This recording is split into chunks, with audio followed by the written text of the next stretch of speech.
The ballroom was glowing in soft gold light, the kind that makes everything look warmer than it really is. Crystal glasses chimed gently. My new husband's hand rested steady at the small of my back. People were smiling. Cameras were flashing. For a moment, it looked exactly like the kind of wedding my mother had always said I'd never pull off. She stood at the center of the room with a champagne flute raised high, perfectly composed in a navy silk dress she had chosen after rejecting the one I loved because it was too attention-seeking.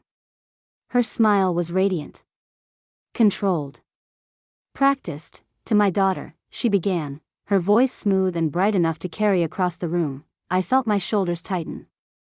She's always been different, my mother continued, pausing just long enough for polite laughter. I'll admit, there were times I worried she wouldn't amount to much. A ripple of uneasy chuckles spread through the tables, but, she added quickly, lifting her glass toward my husband, at least she found someone willing to take her. The laughter this time was thinner. Forced. My cheeks burned. I felt that old, familiar shrinking sensation, the one I'd carried since childhood. The one that said, smile. Don't react. Don't embarrass her. My husband's fingers tightened slightly at my waist. I could feel him breathing beside me, steady but alert, and then, a chair scraped loudly against polished marble. It wasn't dramatic. It wasn't rushed. It was deliberate. The sound cut clean through the room. Conversation died mid-whisper. A tall man near the front table rose slowly to his feet, adjusting his jacket with calm precision.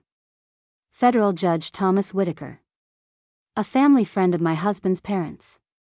A man who had spent decades commanding silence in courtrooms. He didn't raise his voice. I'm sorry, he said evenly, looking directly at my mother. I think that deserves clarification. The entire ballroom froze. My mother didn't know yet that she had just insulted the wrong person in the room. From the outside, we were polished. We sat in the same pew every Sunday, second row from the front, my mother's hand resting lightly on my brother's shoulder as if she were presenting something she had personally perfected. My father wore pressed shirts. My mother never missed a bake sale. People described us as solid. Respectable. A good family. My brother, Daniel, was the kind of boy who made adults beam. Athletic. Easy smile. Loud laugh. Coaches shook his hand like he was already someone important. At church potlucks, women squeezed my mother's arm and said, "You must be so proud of him." And she always answered, "We are." I stood beside them in carefully chosen dresses, quiet and observant, already learning how to take up less space. Inside the house, the rules were different. Daniel's mistakes were growing pains. Mine were character flaws. If he forgot to do homework, he was busy. If I forgot, I was irresponsible. If he argued, he was strong-willed. If I cried, I was dramatic. "You're too sensitive," my mother would say, as if sensitivity were something shameful. No one respects a girl who falls apart. Achievements worked the same way. When I won a regional writing competition in high school, my mother smiled tightly and asked if it would lead to anything practical.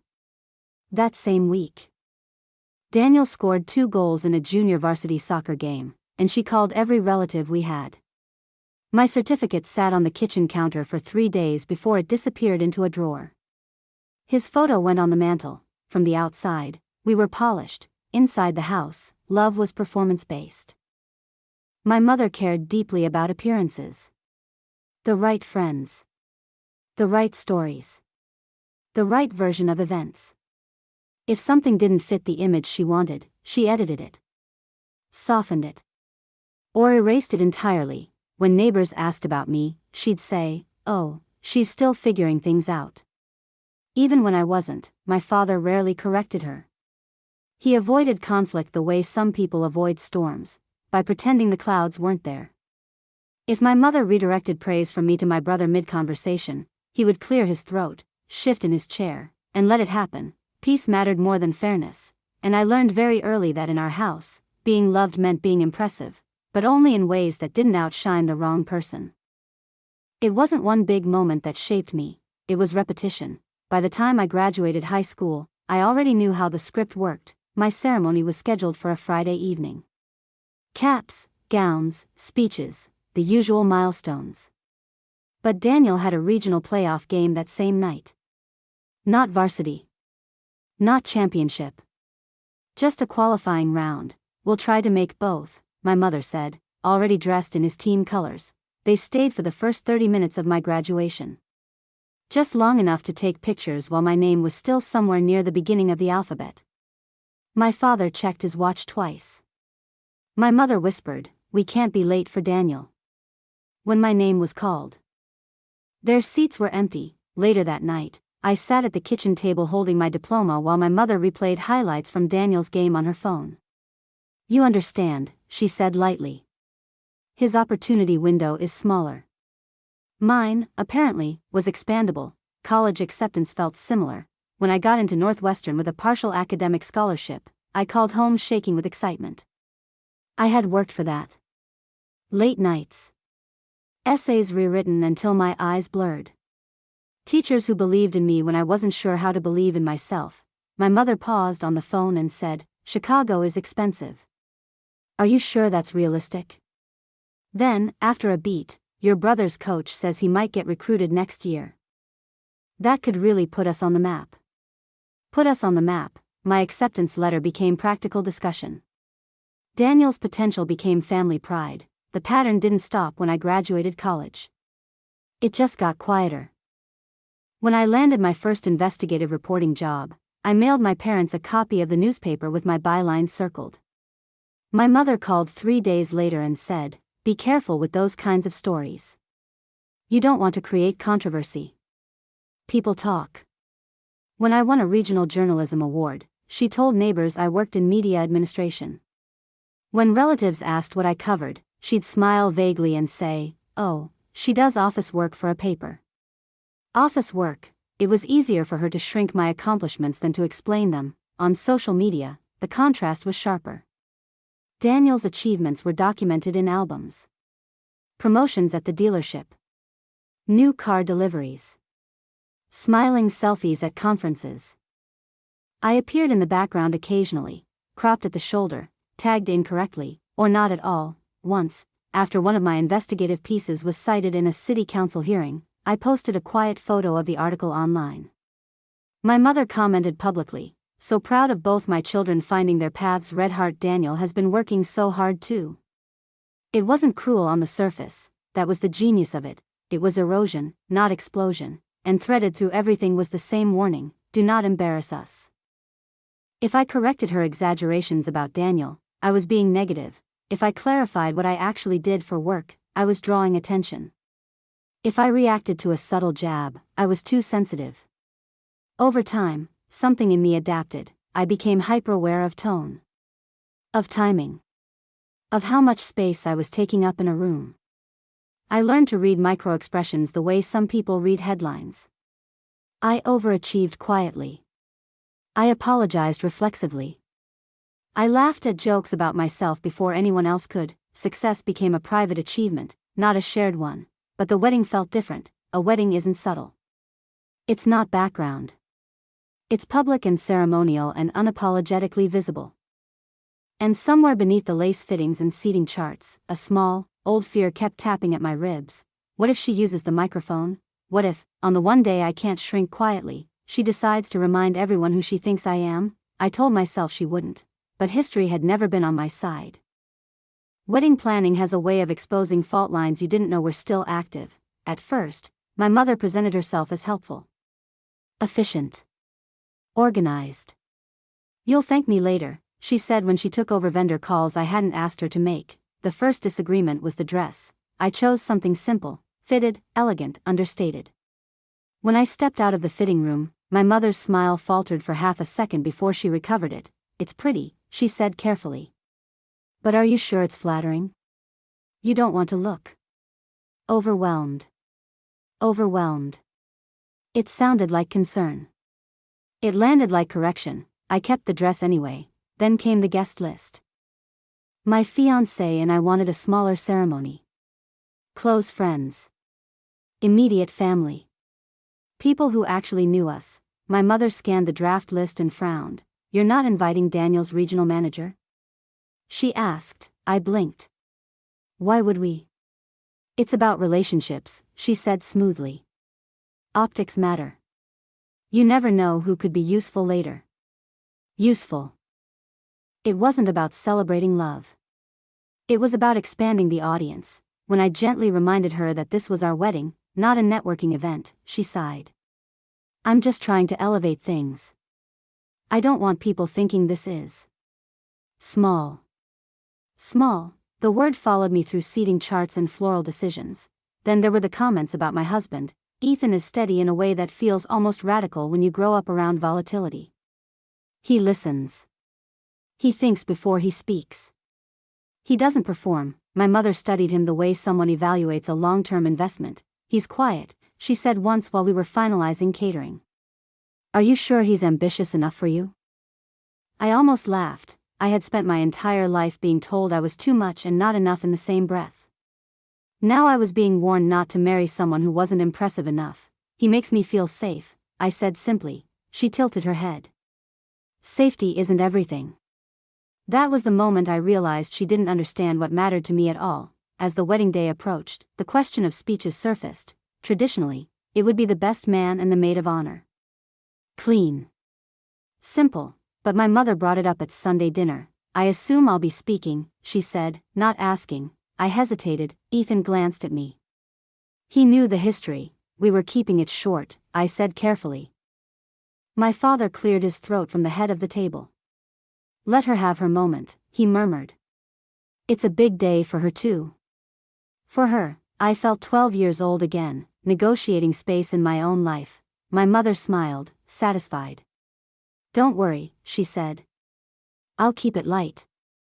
Light, that word echoed in my head for days. I considered quietly removing the microphone from the reception plan. I even drafted an email to the coordinator. But then guilt crept in. Doubt. The old voice that said I was overreacting. It's my wedding, I told myself. She wouldn't dare. Not here. Not in front of everyone, and yet, as I stood under golden lights with champagne glasses clinking around me, I felt that familiar tightening in my chest. The microphone was already in her hand. My mother tapped her glass lightly with a fork. The ringing cut through the music and soft conversation like a polite command. Can I have everyone's attention? She asked, already smiling. The room quieted quickly. People love a mother of the bride speech. They expect sentiment. Nostalgia. Maybe a soft joke about childhood stubbornness. She stood tall, shoulders back, the perfect picture of maternal pride. To my beautiful daughter, she began warmly. Today is such a special day. I forced a smile. She's always been. She paused delicately, tilting her head. Unique. A ripple of light laughter moved across the tables. From the time she was little, she did things her own way. Sometimes the hard way. Another soft chuckle. I'll admit, there were moments when I worried she might not quite find her footing. The air shifted almost imperceptibly. I felt Ethan's thumb brush gently against my knuckles. A quiet anchor, but, she continued, lifting her glass toward him, at least she found someone willing to take her. The laughter this time was thinner. Confused, I heard someone cough. My face felt hot, but my body had already slipped into that familiar freeze response. Smile. Don't react. Don't make it worse. My brother stared at his wine glass. He didn't laugh. My father's gaze was fixed on his plate, jaw tight, saying nothing. My mother pressed on. Encouraged by her own performance, she's always been a little dramatic, she said playfully. So sensitive. We weren't sure how she'd handle the real world. She gave a light shrug. But I suppose we all mature eventually. The word suppose landed harder than the rest, and while Daniel has always been our steady one, she added casually, gesturing toward my brother, we've had to be patient with her. There it was, the comparison, the ranking, the public measurement of worth. The room was no longer laughing, forks had stilled. Conversations had dissolved into uncomfortable stillness. I could feel dozens of eyes flickering between me and her. Part of me wanted to disappear. Part of me wanted to grab the microphone and end it. But years of conditioning held me in place. Smile. Don't embarrass us, and yet, she finished brightly, raising her glass higher. Somehow she managed to surprise us. So here's to hoping marriage smooths out the rest. She laughed lightly at her own line. That was when it happened. A chair scraped sharply against marble, not rushed. Not angry. Deliberate. The sound sliced through the tension like a gavel. Judge Thomas Whitaker rose slowly from his seat near the front table. His posture was relaxed, but there was something unmistakably commanding about the way he stood. He adjusted his jacket, then spoke without raising his voice. "I'm sorry," he said evenly, looking directly at my mother. "I believe that deserves clarification." Silence fell fully now. My mother blinked, her smile faltering. "Excuse me?" The judge stepped slightly forward, one hand resting calmly against the back of his chair. "I've had the privilege of seeing your daughter's work firsthand," he continued. "In my courtroom. In matters that required intelligence, restraint, and uncommon integrity." A murmur passed through the guests. He didn't look at me. He kept his eyes on her. "If this," he said gently, gesturing toward me, "is what disappointment looks like, then the rest of us should aim higher." The words were not loud, but they carried. He went on. "She led an investigative series that exposed housing corruption in our city. Her reporting was cited in 3 federal briefs. She received the State Press Award for Ethics in Journalism last year." I heard someone whisper, "That's her?" "Yes," he said calmly, as if answering them. "That's her." The shift in the room was almost physical. My mother's face drained slowly of color, her glass lowered. Daniel finally looked up. My father's eyes flicked toward me for the first time all evening, and more importantly, the judge added, voice steady, "She conducts herself with dignity. Even when others do not." The silence that followed was no longer uncomfortable, it was heavy with recognition. My mother stood frozen at the center of the room, the carefully rehearsed script dissolving in her hands. For the first time in my life, someone had interrupted her narrative, and the entire room had heard it. The judge did not rush his words. He didn't need to. He let the silence hold for a moment longer before speaking again. "Respectfully," he said, his tone measured but unmistakably firm, "no parent should confuse humility with humiliation." You could feel it land, not as an attack, as a correction, a quiet recalibration of the room. For half a second, no one moved. Then, somewhere near the back, a single pair of hands began to clap, softly, tentatively. Another joined. Then another. The applause wasn't thunderous at first. It was cautious, the sound of people making a decision in real time, and then it grew, not for drama. Not for spectacle, for truth. Ethan's fingers tightened around mine. Not possessive. Protective. Steady. I hadn't realized until that moment how tightly I'd been holding myself together. Across the table, the judge's wife gave me the smallest nod, the kind women exchange when they understand something without explanation. My mother let out a breathy laugh, trying to reassemble the moment. "Oh my goodness," she said brightly, waving her hand as if this were all playful misunderstanding. "I was only joking. You know how families are." But her voice had changed, it had lost its edge. The easy control she usually carried in public settings was fractured. The script she'd rehearsed no longer matched the energy in the room. People weren't laughing anymore. They were watching, not me, her. For the first time, the spotlight she'd tried to turn into a measuring device was pointed directly back at her. Daniel shifted uncomfortably in his seat. My father stared forward, jaw tight, saying nothing, as usual. But even his silence felt heavier now. The judge inclined his head politely. "Jokes are meant to lift," he said evenly. "Not diminish." And then he sat down. He didn't grandstand. He didn't continue. He simply returned to his chair, as if he had done nothing more than correct a procedural error. But the room had changed. The energy had shifted, the version of me my mother had spent years quietly crafting, the dramatic one, the fragile one, the almost but not quite enough one, no longer fit the facts, and everyone had heard it. I expected to feel triumph, or anger, or vindication. Instead, what flooded my chest was something much quieter, relief. For once in my life, someone had interrupted her before I had to shrink. For once, I hadn't carried it alone, and in that space, between applause and silence, something inside me stood up too. The applause faded slowly, dissolving back into the soft hum of the reception. For a moment, No one seemed sure what would happen next. The DJ shifted awkwardly near the booth. A waiter paused mid-step with a tray of champagne glasses.